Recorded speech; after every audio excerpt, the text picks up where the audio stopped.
ছেলেরা ফেসবুকে তারা পোস্ট করেছে, কাজ করে কারা আর মানে নাম হয় তাদের, আমরা লাগালাম আগুন আর দোষ করছে। কৌশলটা খুব ভালো এসছে, এখনো তার ডকুমেন্ট আছে।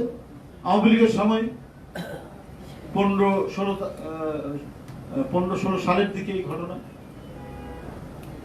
কুমিল্লার বাসে আগুন লাগানো, সেই 14 গ্রামের সাথে সাথেই যারা করে পালিয়ে যাচ্ছিল তাদেরকে ধরেছে পুলিশ, সবগুলো যুবলীগের। যেই যুবলীগ খবর পেয়েছে তারপরে চলে গেছে।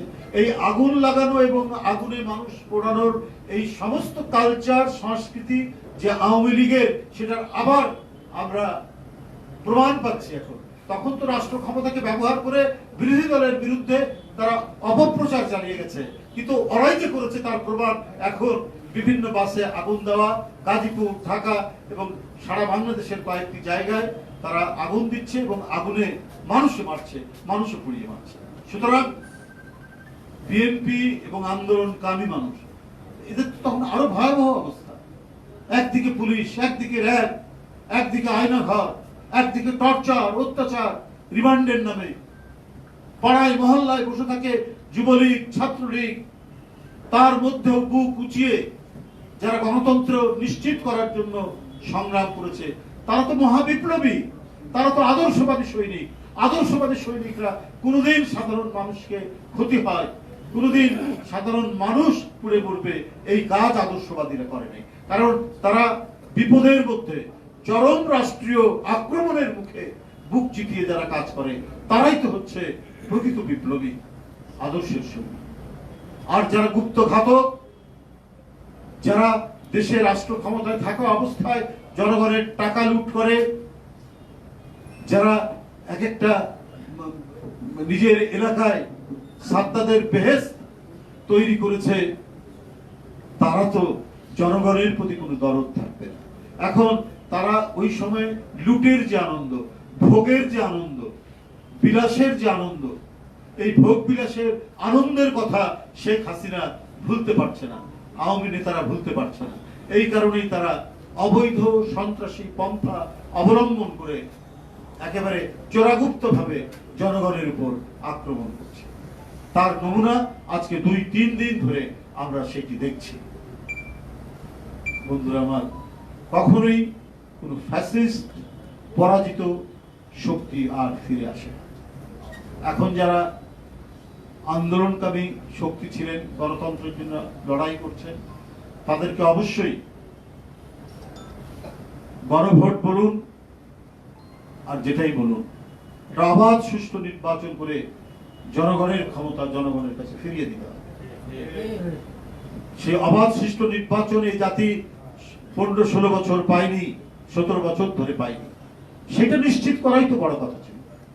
এবং এই দেশ চলবে কি করে, আমরা ভবিষ্যতে আমাদের রাষ্ট্রের গণতান্ত্রিক বিকাশ, আমাদের সমাজে গণতন্ত্রের চর্চা কিভাবে হবে, তার একটা আইডিয়া জুলাই সনদের মধ্যে দেওয়া হয়েছে।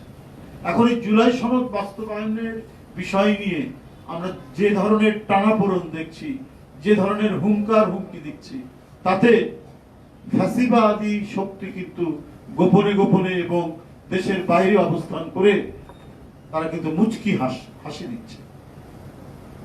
এটা হবে গণতান্ত্রিক শক্তির জন্য সবচেয়ে বড় ব্যর্থতা। তাই আগামী নির্বাচন, অবাধ সুষ্ঠু নির্বাচন সরকারকে করতে হবে এবং জুলাই সনদেরও আইনীকরণ বা যে বৈধতার জন্য একই দিনে গণভোট হলে পরে তাতে সময় কম বাঁচবে, অর্থের অনেক সাশ্রয় হবে এবং আমরা সত্যিকারের গণতান্ত্রিক একটি পরিবেশের দিকে আমাদের যাত্রা নিশ্চিত হবে।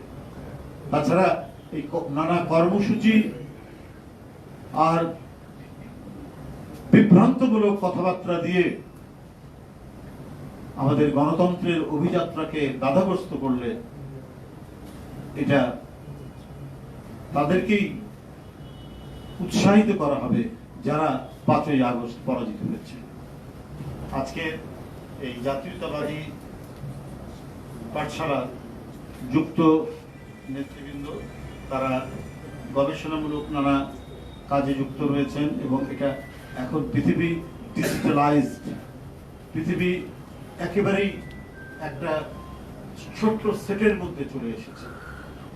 এখন এই ডিজিটাল প্রযুক্তির মাধ্যমে শহীদ জিয়া তার রাজনীতি, তার চিন্তাধারা, তার দর্শন এবং বিএনপি যতবার ক্ষমতায় এসেছে জিয়াউর রহমানের আমলে, দেশনেত্রী বেগম খালেদা জিয়ার আমলে তাদের যে অবদান, সেই অবদানগুলো, সেটা আমি আগেই বলেছি, অবদান হচ্ছে উন্নয়ন উৎপাদনেরও একটা দিগন্ত বিস্তৃত অবদান তারা রেখে গেছেন।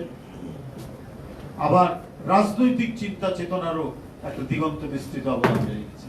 এগুলো সবগুলোই আপনাদের এই ডিজিটাল কন্টেন্টে যাতে উঠে আসে এবং দ্রুতই মানুষ যেন দেখতে পায়, আপনারা সেই কাজগুলো অত্যন্ত নিষ্ঠার সাথে করবেন বলে আমি দৃঢ়ভাবে বিশ্বাস করি। আপনাদের সকলকে আন্তরিক ধন্যবাদ জানিয়ে এবং আপনাদের এই অনুষ্ঠানে আমি শুভ উদ্বোধন ঘোষণা করে আমার বক্তব্য শেষ করছি।